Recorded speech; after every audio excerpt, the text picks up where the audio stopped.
Light वगैरे नाही तिथे आता? लाईटी नाही, काहीच नाही, अंधारच झोपून राहिलो आम्ही. कसं लागते घरातनी जेल काही लागते, एकटीला आणा लागते, माणूस पण काही कामाचाच नाही, माणसाला पण घरीच पोसा लागते. अपंग आहे तर बघा, हा यवतमाळ जिल्ह्यातील दिग्रस तालुक्यातील साखरा गाव आहेत आणि ताई तिथे हे घर दुरुस्ती करत आहेत. तिथे आपण जाणार आहोत, तेथील कंडिशन बघणार आहोत. काय कंडिशन आहेत, काय एवढी भयावह कंडिशन आहे. पाऊस सुरू आहेत आणि पावसामध्ये हे पूर्ण घर खराब झालेलं आहे. नमस्कार, संघर्ष टीव्हीमध्ये आपलं स्वागत आहे. मित्रांनो, आज आपण आलो आहोत यवतमाळ जिल्ह्यातील दिग्रस तालुक्यातील साखरा या गावी आणि हा साखरा गावातील हा घर आहे. हा बघा, पावसा पाण्यामुळे पूर्ण खराब झालेलं आहे, पूर्ण नुकसान झालेलं आहे या घरांचं.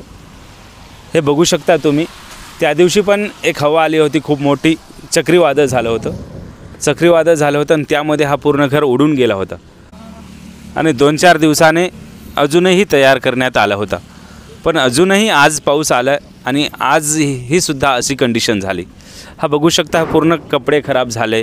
हे असा घर आहेत, हे तट्ट्याचं घर आहे, तुम्ही बघू शकता. आणि अशा गोरगरिबांना घरकुल भेटत नाहीत. या गावात साखरा या गावात 200 घरकुले आलेत, पण गरजूंना अजूनही घरकुल भेटले नाहीत. असे गावात शेकडो आहेत, 100 घर आहेत जे गरीब आहेत, त्यांना घरकुल नाहीत. या इकडे या, हे बघा, हे दाखवा विवसला. हे बघा, हा घर आहेत, हा गरिबांचं घर आहेत. हे बघा, ही पलंग, हे पूर्ण अन्नधान्य, हे कपडे, हे एवढेच राशन आणि एवढा संसार. हा बघू शकता. हे बघा, इकडे पूर्ण खराब झालेला आहे. हा गोरगरिबांचा घर आहेत, बघू शकता. हे बघा घर, हे इकडं चूल. आता कुठे जेवण करणार, कुठं राहणार, हा प्रश्न या घरांना येतोय. ही ताई हे जवळपास पूर्ण तयारी करत आहेत आता ठेवायची आणि यांना अजूनही घरकुल भेटल्या नाहीत. या घरात ही ताई राहतोय आणि या ताईचं जो घरचा व्यक्ती आहेत तो अपंग आहेत तरीही यांना घरकुल भेटल्या नाहीत. हे बघा, टीनचं घर आहेत, पूर्ण तट्ट्याचं घर आहेत, ओपन झालेलं आहेत, वरून टीन उडालेलं आहेत पूर्ण. या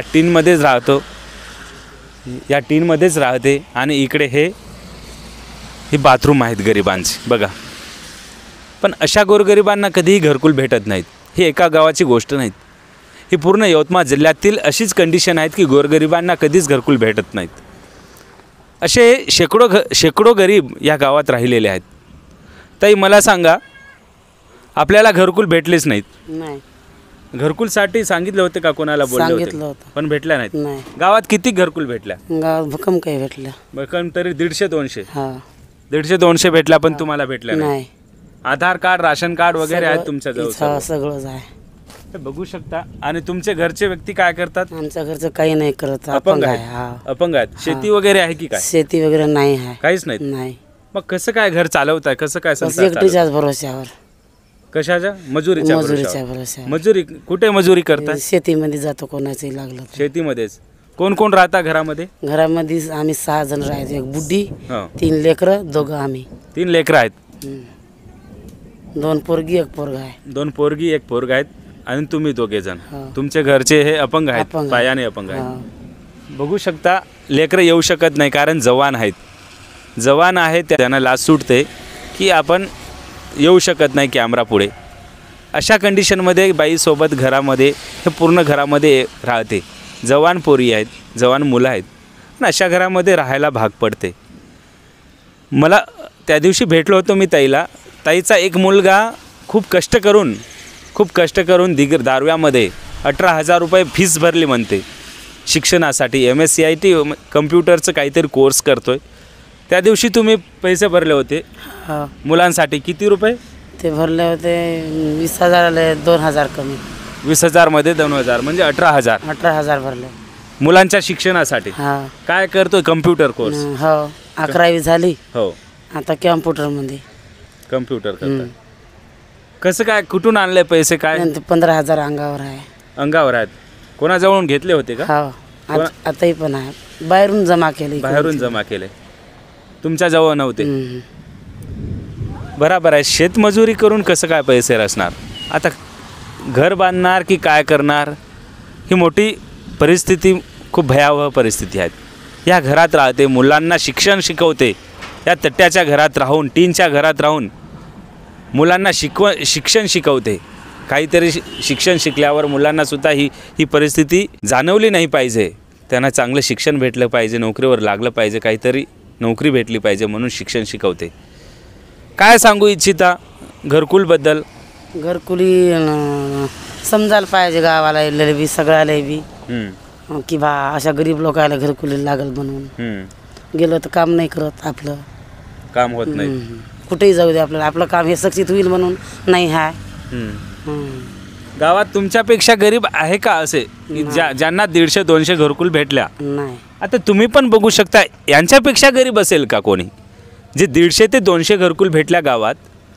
या घरापेक्षा गरीब असेल का? काही असेल, काही गरीब आहे पण यांसारखे नाहीत, अतिशय गरीब आहेत. या घरामध्ये कोणीच राहू शकत नाहीत. आणि काही जे गरजू नाहीत त्यांनासुद्धा घरकुल दिल्या गेल्या. द्या तुम्ही घरकुल द्या, पण अगोदर गोरगरिबांचा विचार करा, गोरगरिबांना द्या. लेकराचं शिक्षण पाहा लागते, घरातनी जेल काही लागते, एकटीले आणा लागते, माणूस पण काही कामाचाच नाही, माणसाला पण घरीच पोसा लागते. अपंग आहे तर माणसाला सांगता येत नाही बा तुम्ही काम करा, काही अपंग असल्यामुळे काम नाही होत नाही. तर मग लेकराला कसं शिकवायचं? 200 रुपये मजुरी आहे, 200 रुपयाच्या मजुरीतून लेकराला खाऊ घालायचं, लेकराचं शिक्षण, लेकराचं कुठं नाही कुठं पैसे लागते, जागेवर पैसे भरायला लागते लेकरासाठी. मुलांना शिक्षण शिकवताय. 11वी झाली, 11वी झाली, आता 12वी मध्ये आहे. कॅम्प्युटर अशी इच्छा होऊन राहिली भा माझा लेकरू लागून जाईल भा, तेव्हा परिस्थिती बदलेल ही अपेक्षा आहे. ही अपेक्षा म्हणजे लहानपणापासून अशीच अपेक्षा आहे. पण कोणी संडास बाथरूम निघाले होते पहिले, तेही नाही दिले. आता घरकुली निघाले, आज देतो उद्या देतो, आज देतो उद्या, तेही नाही देऊन राहिले. मग काय आता ही परिस्थिती आहे. रात्री कुठे झोपलो? इथंच झोपलो रात्री. भांडे गिंडे आहे आणि कुठं झोपा आम्ही? मग आम्हाला बाळांना घेऊन इथेच झोपतो. कोणाच्या घरी जायचं? लाईट वगैरे नाही तिथे, आता नाही, काहीच नाही, अंधारच झोपून राहिलो आम्ही. कसं की हे पाण्याच्या मुळं लाईट नाही राहतात. हे कशी काल बांधलं होतं ते उडून गेलं आज. मग कसं करावं? मग परवाच्या दिवशी व्हिडिओ मी काढलं होतं, संध्याकाळ झाली होती, माझ्याजवळ कॅमेरा नव्हतं, माईक नव्हतं म्हणून मी व्हिडिओ घेतला नाहीत. तो व्हिडिओसुद्धा टाकेल. आणि पुन्हा बांधलं होतं आणि आजसुद्धा हवा आली, चक्रीवादळ झाली आणि पुन्हा हीच कंडिशन. सरकार पण बी थोडा बुद्ध द्यायला पाहिजे. गरीबाले साथ कोणाले सगळ्याला थोडा बुद्ध देतेच ना, पण आमच्या सरकारला काहून नाही देत सरकार? आमची इच्छा आहे ना सरकार आमच्या सरकारला द्यावा भा म्हणून. बरोबर आहे. गोरगरिबांना, रोजमजुरांना काहीच नाहीत, सरकारची योजना काहीच नाहीत. खरी गोष्ट आहे. केंद्र सरकारला पण सांगू इच्छितो आणि महाराष्ट्र सरकारला सांगू इच्छितो, आपला विकास जाऊ द्या, कुठेही जाऊ द्या, पण तुमचा विकास काही कामाचा नाहीत. जेव्हा गोरगरिबांसाठी तुम्ही काही करू शकत नाहीत तर विकास काय कामाचा? असे शेकडो गरीब अपंग अशा घरात राहते आणि यांना घरकुलसुद्धा दिल्या जात नाहीत, काही योजना दिल्या जात नाहीत. काय योजना आहेत गोरगरिबांसाठी, मजुरांसाठी, भूमिहीनांसाठी? काहीच नाहीत अजूनही. विचार करण्याची गोष्ट आहेत. आमदार खासदार जे आहेत आपल्या यवतमाळ जिल्ह्यातील मागासवर्ग आहेत हा यवतमाळ जिल्हा, आणि आमदार खासदार फक्त जातीवर वोट घेतात आणि गोरगरिबांचं जातीवर वोट घेतल्या जातात, कामावर नाहीत, कधीही काम करत नाहीत. आमदार खासदार कधी आले, कोणी आले तुमच्या? नाही. मत मागण्यासाठी येतात. हा, मतासाठी सगळ्या गांधीच येते, काहीच नाही केलं. संजयजी राठोड साहेब, आम्ही तुम्हाला सांगू इच्छितो, गावातील शेकडो जे भूमिहीन आहेत, शेतकरी आहेत, शेतमजुरी आहेत, हे घरकुलवाले शेकडो लोकांनी घरकुलसाठी निवेदन दिल्या होता संजयजी राठोड साहेबांना, मुख्यमंत्री साहेबांना, कलेक्टर साहेबांना, CO साहेबांना 2 वर्षा अगोदर दिल्या होत्या. 2 वर्षा. हे बघा अजूनही गरजत आहेत, पाणी येत आहेत. कसं आहे, गोरगरिबांना जी योजना आहे ती दिली, गोरगरिबांकडे लक्ष दिलं पाहिजेत. या गावामध्ये असे 100 घर मी तुम्हाला दाखवू इच्छितो, शेकडो घर दाखवू शकतो की हे असे घर आहेत, टीनचे घर आहेत, छप्परचे घर आहेत, यांना घरकुल्या भेटल्या नाहीत. तुम्ही या चौकशी करा आणि बघा की इथे घरकुल भेटतोय की काय, कोणावर अन्याय आहेत, कोणाला न्याय आहेत. या गावात हीच परिस्थिती आहे. आता हे पूर्ण राशन वगैरे ताई काय करतात, कुठे झोपतात हे माहीत नाहीत, पण हे विचार करण्यासाठी गोष्ट आहेत. विकास गोरगरिबांचं झालं पाहिजे, अमीरांचं नाहीत, सावकारांचं नाहीत. गोरगरिबांकडे लक्ष दिलं पाहिजे. स्थानिक आमदार खासदार फक्त मते मागतात, पण गोरगरिबांसाठी काही करत नाहीत.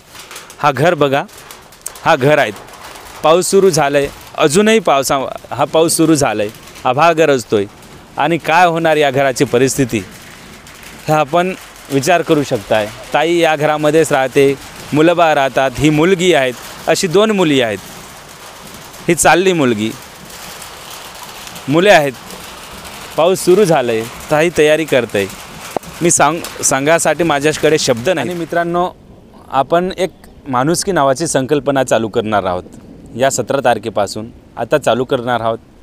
अशा गोरगरिबांना आपण आपल्या घरची जो वस्तू आपल्याला कामी नाहीत, कपडे असो, जे लहान होत असेल, फाटलेले कपडे आहेत त्यांना दुरुस्ती करून, चप्पल असो, काही वस्तू असेल जे आपल्याला कामी नाहीत, आपण फेकून देतो आहे, अशा वस्तूला आपण माणुसकी या नावाची संकल्पनेच्या माध्यमातून आपण आम्हाला पाठवू शकता. आम्ही ती वस्तू गोरगरिबांना पोहोचू. माणुसकी नावाची संकल्पना, ही संकल्पना या संकल्पनेच्या माध्यमातून आपण गोरगरिबांना कपडे, आपल्याकडे असलेली कोणतीही वस्तू आपण देऊ शकता. गोरगरिबांना आपण देऊ शकता. त्यांच्यासाठी आम्ही संपर्क आणि व्हॉट्सअप नंबर या स्क्रीनच्या माध्यमातून देणार आहोत. व्हॉट्सअप नंबर आहेत 97 65 67 66 07. हा व्हॉट्सअप नंबर आहेत. यांच्यावर आपण कॉन्टॅक्ट करू शकता, यांच्यावर चॅट करू शकता, आम्हाला पाठवू शकता. स्थळ आणि आपला संपर्क क्रमांक आम्ही आपल्या घरी येऊन घेऊन जाणार आहोत. पाहत राहा संघर्ष टीव्ही. ग्राउंड रिपोर्ट तुम्हाला दाखवणार आहोत. सर्व ग्राउंड रिपोर्ट दाखविणार आहोत. आपल्या यवतमाळ जिल्ह्यातील गोरगरिबांचे काय हाल होतात, गोरगरिबांची काय कंडिशन आहेत, प्रत्येक गावी जाऊन ग्राउंड रिपोर्ट दाखविणार आहोत. आपल्या चॅनलला सबस्क्राईब करा, संघर्ष टीव्ही चॅनलला सबस्क्राईब करा. व्हिडिओ आवडल्यास लाईक करा, शेअर जरूर करा. स्थानिक आमदार खासदार जो प्रतिनिधी आहेत, अधिकारी आहेत, त्यांना शेअर जरूर करा. धन्यवाद.